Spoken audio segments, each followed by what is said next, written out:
গতকালকে যখন তাসনিম জারা তিনি হঠাৎ করে পদত্যাগের ঘোষণা দিলেন, তারপরে জনমনে প্রশ্ন, হুট করে তফসিল ঘোষণা হবার পরে ঢাকা ৯ আসন থেকে তিনি নির্বাচন করার কথা ছিল, ক্রাউড ফান্ডিং হলো, নির্বাচনের যে টার্গেটের টাকা সেটা তিনি পেয়ে গেলেন, কিন্তু কেন আসলে তিনি এনসিপি থেকে পদত্যাগ করলেন?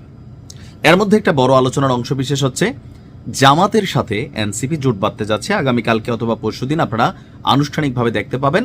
আর যতটুকু তথ্যসূত্র আমাদের কাছে আছে, 30টি সিট জামাত এনসিপিকে দিচ্ছে। তো এই যে জামাতের সাথে ইনক্লুসিভ একটা নির্বাচনে এনসিপির ঢুকা, মানুষের মধ্যে এতদিন বা বিএনপির নেতাকর্মীরা, আওয়ামী লীগের নেতাকর্মীরা যেটা বলতো যে এনসিপি হচ্ছে জামাতের বি টিম, তো সেই ঘটনাকে সত্য এস্টাবলিশড করতে যাচ্ছে এনসিপি। আসলে এনসিপি জামাতেরই বি টিম ছিল, এটা প্রথম থেকে বোঝা যাচ্ছিল, এখন ফাইনালি এসে এটা প্রমাণিত হলো। তো এরকম যে নানান বক্তব্য মাঠে আছে, এগুলো যারা দলটির সচেতন ব্যক্তি তারা কিন্তু পছন্দ করছেন না।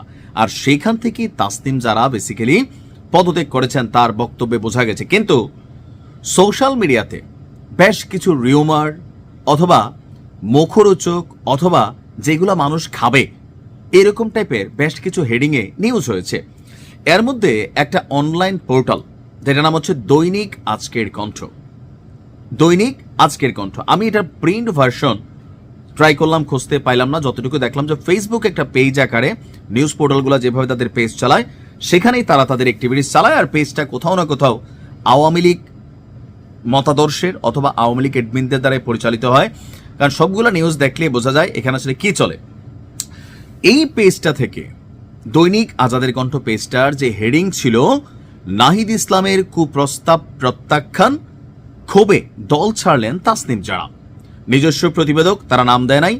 এখানে বলছে যে জাতীয় নাগরিক পার্টির আহ্বায়ক নাহিদ ইসলামের দেওয়া কুপ্রস্তাব প্রত্যাখ্যান করে দল থেকে পদত্যাগ করেছেন সদস্য সচিব ডাক্তার তাসনিম জারা। দলটির একজন যুগ্ম সদস্য সচিব বিষয়টি নিশ্চিত করেছেন।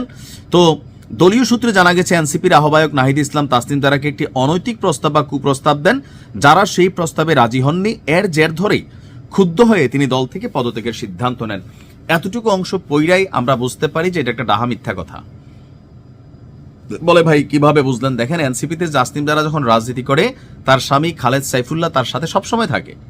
এনসিপির যে কোনো মুভমেন্টে নাহিদ ইসলামরা যেখানে যায়, কক্সবাজার গেছে, বিভিন্ন জায়গায় গেছে, সেখানে কিন্তু একজন টিম মেম্বার হিসেবে তাসনিম জারা তার স্বামী আরেকজন ডাক্তার খালেদ সাইফুল্লাহ যিনি আছেন তাকে কিন্তু সাথে করে নিয়ে যান। এমনকি বিভিন্ন জায়গায় দেশে বিদেশে যেখানে সফর করেছেন ম্যাক্সিমাম সময় আমরা দেখেছি তার সাথে তার স্বামীর উপস্থিতি।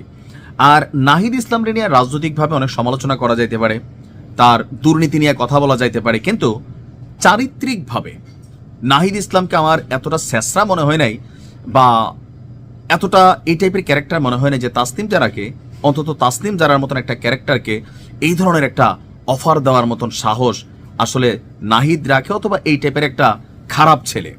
কারণ প্রত্যেকটা মানুষেরই খারাপের একটা লিমিটেশন আছে, অথবা আমরা যারা সচেতন নাগরিক আছি আমরা বুঝতে পারি যে আসলে কোনটা সত্য, কোনটা মিথ্যা, কোনটা গুজব, কোনটা বানোয়াট। এখানে দৈনিক আজকের কণ্ঠ পত্রিকা যারাই চালায়, পত্রিকা বা অনলাইন ওয়েব পোর্টালটা, তারা যেই নিউজগুলো দেয় ম্যাক্সিমামে হচ্ছে এই টাইপের নিউজ দেয়। সো আমি শতভাগ বিশ্বাস করি যে এই ধরনের কোনো ঘটনা ঘটে নাই। মূল ঘটনা হচ্ছে জামাতের ইস্যু। তো এই টাইপের হেডিং বা ক্যাপশনে কেন আপনার নিউজটা আসলো বা আমরাও দিলাম, আসল সত্যটা জানানোর জন্য যে দৈনিক আজকের কণ্ঠ পত্রিকা তারা যেই কাজটা করছে এটা নিতান্তই অন্যায়। এই ধরনের হেডিং ক্যাপশন দেওয়া আসলে ঠিক না।